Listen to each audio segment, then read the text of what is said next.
नमस्कार दोस्तों, मैं अपने यूट्यूब चैनल पे आप सबका स्वागत करती हूँ। और मैं एक सोहर गीत सुना रही हूँ। छोटी सी सोहर गीत है। कैसी लगी आप लोग को कमेंट बॉक्स में बताना।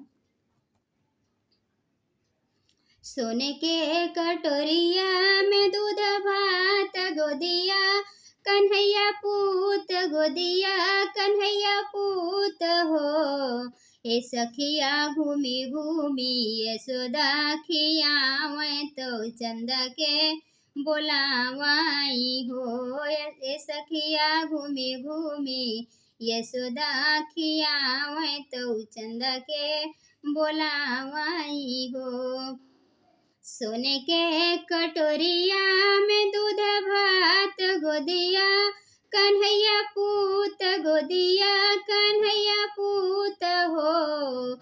ए सखिया घूमी घूमी यशोदा खियावै तो चंदा के बोलावाई हो। सखिया घूमी घूमी यशोदा खियावै तो चंदा के बोलावाई हो।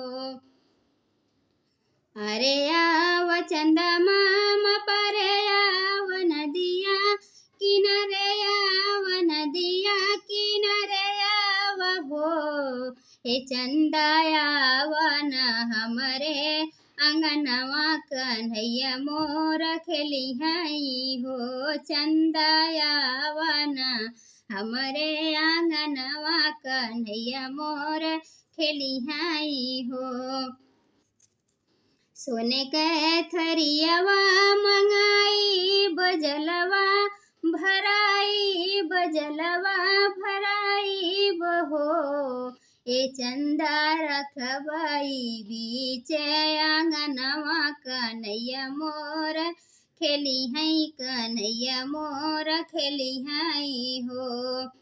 ए चंदा रखबाई बीच आंगनवा, कन्हैया मोर खेली हई, कन्हैया मोर खेली हई हो। सोने के कटोरवा में दूध भात गोदिया, कन्हैया पूत गोदिया, कन्हैया पूत हो।